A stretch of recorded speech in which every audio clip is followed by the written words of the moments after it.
And his challenge and question goes to Dr. Ali. We start your question now. Jesse? Shabir, by what means do you use to measure the truth of your absolute worldviews over those of Christians, Hindus, Sikhs, Jews, atheists, etc.?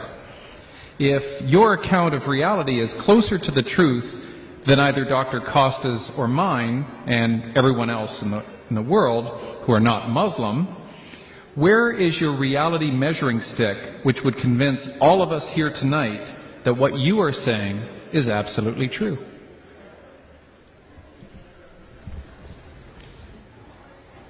You can also come here. Please go ahead. Yeah. Thank you for that question, Dr. DiCarlo. I wouldn't answer from the point of view of absolute truth, but I would answer from the point of view of my own relative experience. Like all of us, I have a certain history. I've been educated in a certain way. I've been brought up in a certain way.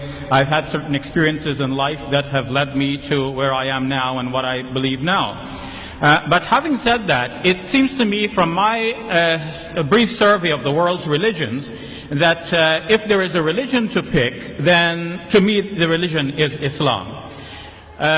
Going outside of the religious sphere and to think about atheism and other non-beliefs that are out there, or non-theistic beliefs that are out there, again I believe that Islam makes sense. Some of the problems Dr. DiCarlo mentioned here today with regards to belief in God, knowledge of God and His omnipotence, His benevolence and so on, I do not see these to be problems in the Islamic conception of faith in God. The Quran in Islam I believe to be one of the most motivating factors for me. When I study the Quran, I become entirely impressed that this is a revelation from the Almighty God. One of the things that confirm this for me in modern times is noticing that there are certain mathematical patterns in the Quran that go beyond the mere meaning of the text. And this is a modern discovery. Prior to the age of the computer, we were not able to do these studies on the computer. Some people have done studies like this with regards to the Bible. There was Ivan Panin, and more recently Michael Drosnin and Jeffrey Satinover.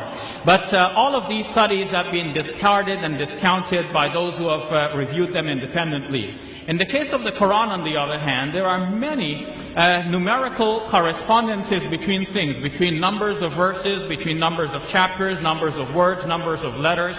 And it's forming such a tight-knit composition that it is clear that whoever authored this book has a very deep interest in numbers, has a sharp mind that could keep track of the numbers over the 23 years over which the Quran was being revealed, a piece at a time in a wide variety of circumstances, and didn't tell anybody about this until we can discover it only now. To me, this is the mind of God behind the Quran that we're now discovering. For example, one of these aspects is the number of times words occur in the Quran that are meaningful in terms of the numbers and in terms of each other. For example, tonight our debate is about Jesus. The Quran says that Jesus is like Adam, and the Quran means but they're both created by God. But there is another way in which Jesus is like Adam in the Quran. Each name, Jesus and Adam, occurs in the Quran 25 times. And if only once do they occur in the same verse, and another time in the same chapter. To think of the other 23 occurrences scattered in a variety of chapters in the Quran. Some chapters mention Adam but do not mention Jesus. Some mention Jesus but not Adam. And to keep count of the Prophet now reciting a piece at a time over 23 years in a variety of circumstances, how does he remember how many times he said Adam and how many times he said Jesus? More than this, the Quran mentions man, Rajul, 24 times, and Imra, a woman, also 24 times. The Quran mentions Satan, an angel. Satan 68 times, angel 68 times as well. The Quran contrasts this life with the life hereafter. Dunya in the Quran occurs 115 times. Akhirah, the life hereafter, also 115 times. What accounts for this phenomenon? What are the chances that you pick up a book, any book, and you ask yourself, how many times does this book mention the word day? Now, any book will tell you that there are 365 and a quarter days in a year. Now, and every child almost knows that. But what are the chances that the book mentions the word day exactly 365 times? The chance is very remote. The Quran does precisely that. If one were to count the word yawm in Arabic without any suffixes in the Quran, it occurs exactly 365 times. This is one part of a larger phenomenon in which we see that the Quran measures things. Things are measured in the Quran, and the Quran actually draws attention to this. The last verse of the 72nd chapter says that God has measured everything numerically.